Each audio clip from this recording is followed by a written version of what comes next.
Anyone can start. Yes, sir, I started. Now it shows. Okay, good. Okay, so what I will do is, let me once again, for the sake of completeness, let me once again start from the beginning, so that it benefits the students who are not able to join the class today. So we are going to cover the topic service and data management in cloud, and so these are the topics that we are going to cover. We are going to talk about resources, resource management, resource abstraction, and workload management. Thereafter, we are going to talk about load management, including all kinds of load, like computing load, traffic load. How do you manage? What are the different algorithms for doing so? Storage access protocols, you know, storing, so for accessing the data that are stored, there are different algorithms that are there. So what are those? We are going to look into those, and then the functions and benefits of services and storage. These are some of these different topics that we are going to cover under this module. So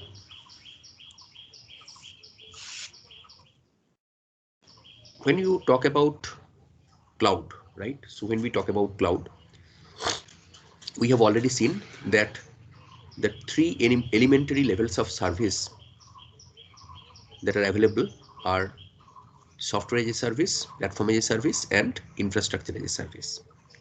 So basically, it is all about services. It is all about services. So these services, computing services, these service requests, these come from different users, different customers, different consumers. These requests come from. So these requests will have to be processed. Just imagine that there is a cloud platform that has been set up.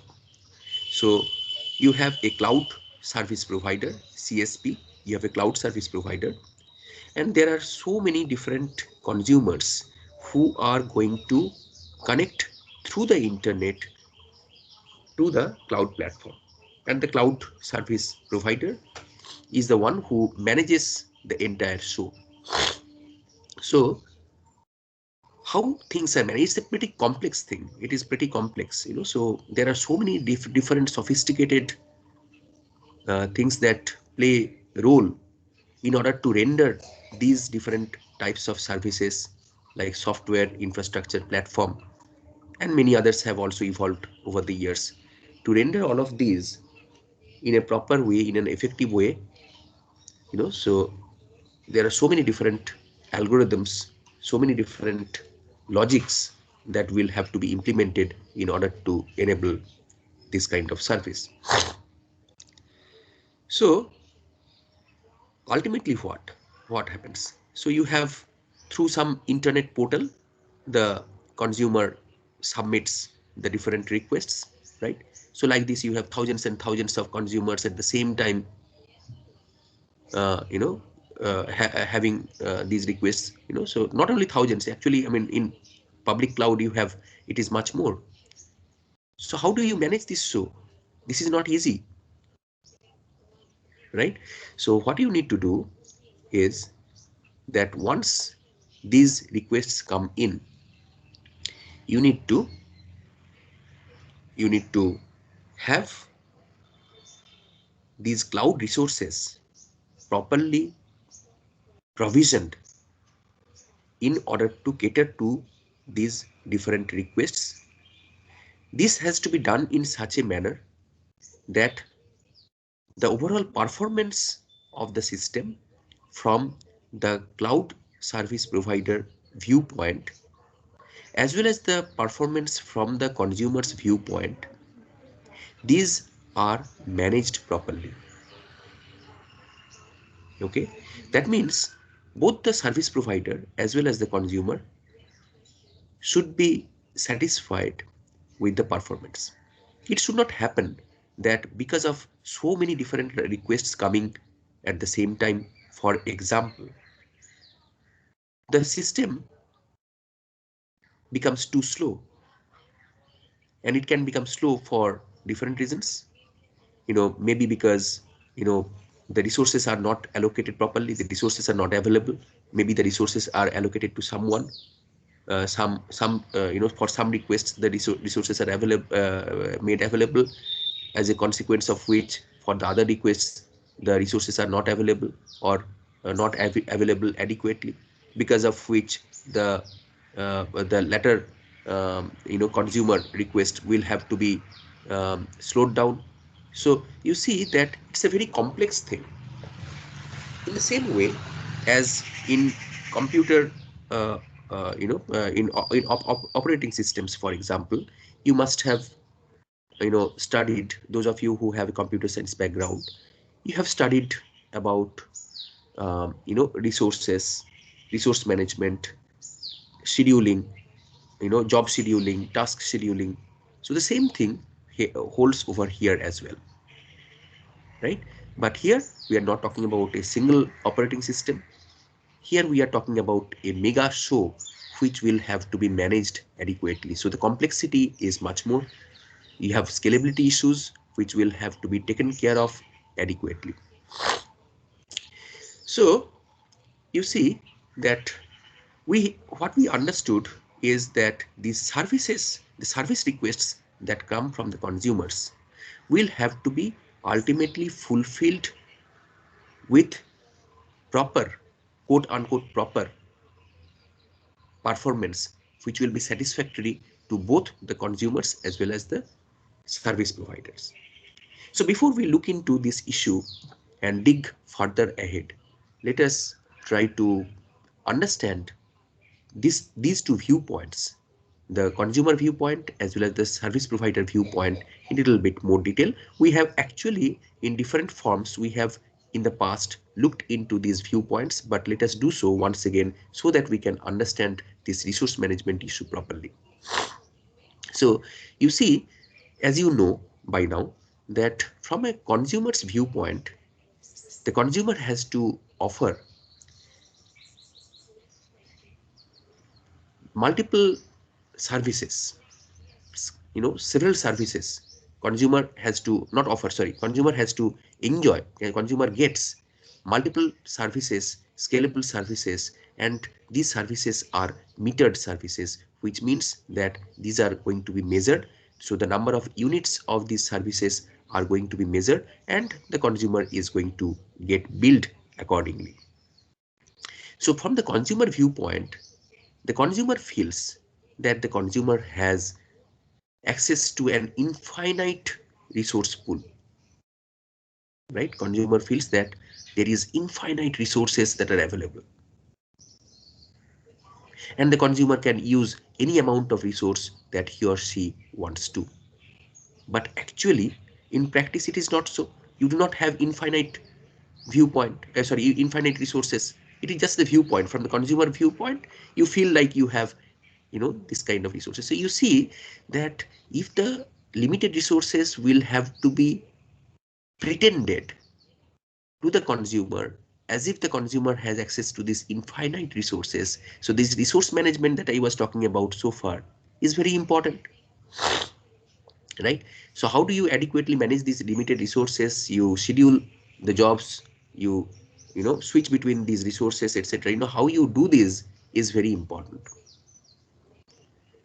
So that was from the consumer viewpoint.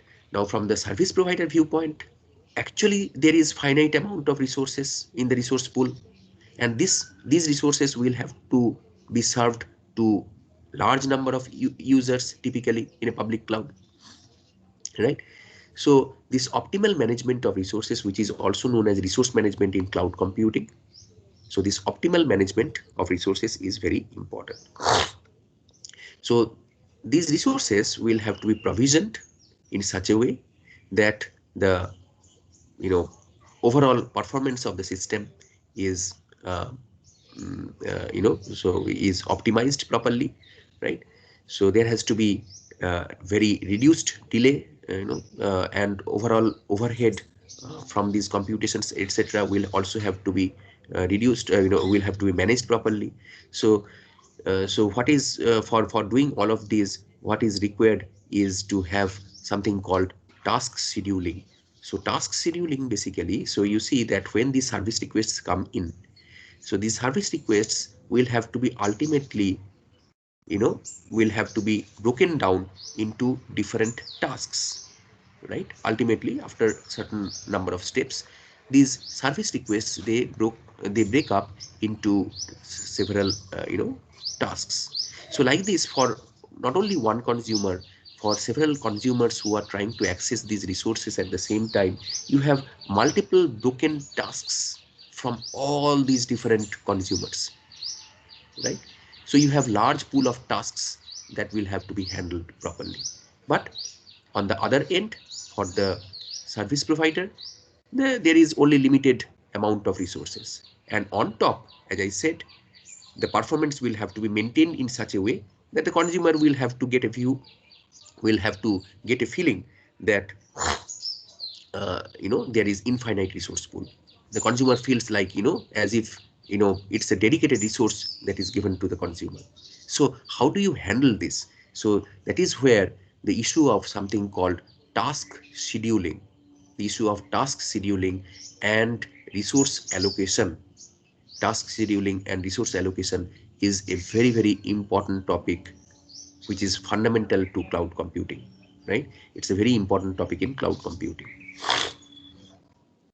So when you talk about these different types of resources in cloud, so from the very bottom, you see that you have infrastructure, platform, applications, as we have been seeing these terms so many times.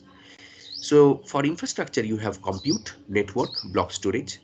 For platform, you have like this, object storage, identity, runtime, queue, data store. Applications, you have monitoring, content, collaboration, communication, finance. Collaboration, actually, there is a typo, so it should be double L, right? So collaboration.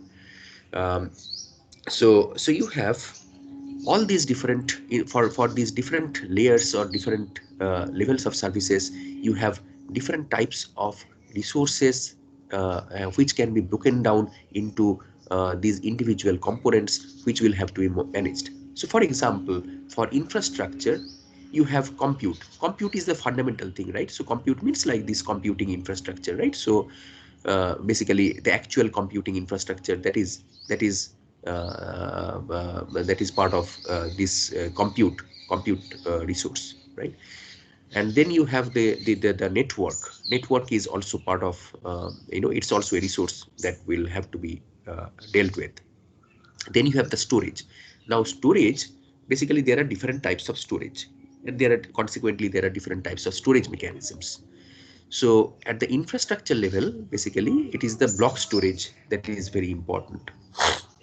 Block storage, right? So there are different types of storage, of file storage. Like this, there is block storage, there is object storage. Like this, actually there are different types of storage. So blocks, basically, when you talk about these storage in terms of blocks are basically, individual units. So these individual units will have to be stored, will have to be accessed, data will be stored in these individual units and so on. So that is what basically block storage does. So in contrast to block storage, basically, object storage, what it does is it talks about these objects. Objects are basically the central entity, right? So the data are stored in the form of objects, right? So this is object storage. Then you have identity management. Identity is also a resource. So runtime, that means all these virtual machines, runtime, etc. So all of these queues, data store. So these are like different types of resources that are available. And on top, you have these different types of resources like, finance. Finance basically talks about these pricing, etc. Monitoring applications, content creation, content monitoring. So like that, so there are different types of resources. These are only a few that have been named over here, but like this, there are different types of resources which will have to be dealt with, which will have to be managed, and the resources will have to be allocated in such a way to these so many several requests that come in, that the individual consumer, from his viewpoint, from his or her viewpoint, the consumer feels like there is infinite dedicated resource for the consumer.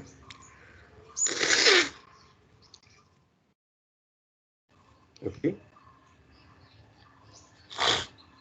Now, I already spoke in sufficient detail about these resources and resource management, right? So resources obviously will have to be managed. So, let us go through this these few points to understand this resource management issue in a little bit more detail. So resource management here, actually we are talking about integration of heterogeneous resources in cloud to enhance the adoption of cloud computing by the service consumer, right? So how do you integrate all these heterogeneous resources? Not only heterogeneous resources, these resources actually they come distributed, right? So you have from different locations different resources, you know, being pooled and being served to the several consumers on the other end. So the advantages of heterogeneous resource integration are that there is support, wide range of application support.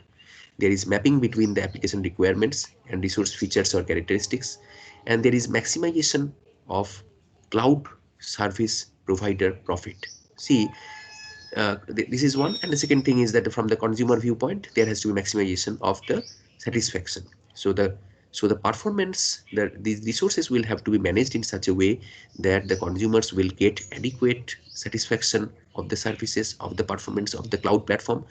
And on the other side, the cloud service provider, the CSP, it is in business, right? So CSP is in business, so the CSP will have to ensure that there is maximization of its profit while ensuring maximization of the satisfaction and the performance of the system and the consumer. Okay, so let us now go one step ahead, and then we will talk a little bit in more detail about each of these. So cloud resource scheduler. So as you can understand that you have these pooled resources, right? From different sources, the resources are pooled, and there are so many different tasks that are coming in from map to the different service requests that come in from the consumers. So these resources will have to be scheduled and will have to be mapped adequately to these tasks, right? So how these cloud resources are scheduled? So the cloud resource scheduler will have to be built. There has to be some cloud resource scheduler. There has to be some cloud resource scheduler. So typically, in most of the publicly available cloud systems, there are three types of cloud schedulers. One is called the monolithic scheduler. The second one is called the two-level scheduler. And the third one is called the shared state scheduler. So you have monolithic, two-level, and shared state schedulers. So monolithic scheduler, as this name suggests, it is monolithic. Monolithic means like a single stone. So like one stone, you have monolithic, right? So monolithic scheduler, it's a single instance, and the scheduling is done in sequentially. So monolithic scheduler basically implements all policy choices in a single code base. So an example of publicly available monolithic scheduler is Google Borg scheduler. Google Borg. Google Borg is a monolithic scheduler. On the contrary, you have something called Mesos. Mesos is a publicly available scheduler, which is not monolithic. It is called two-level scheduler. So this Mesos and other two-level scheduler, these are frameworks which can manage infrastructure and separate the application schedulers from the resource schedulers. You see that two levels of scheduling are taken care of. One is the application scheduling, the other one is the resource scheduling. Application scheduling, resource scheduling. So two levels of scheduling. So in the case of the monolithic scheduler, it was not like that. It was a single entity which was taking care of the entire scheduling tasks. So there, in a two-level scheduler, you have some some centralized master scheduler that decides the number of resources from the available pool of resources that comes from distributed sources, and these will have to be assigned to a particular framework.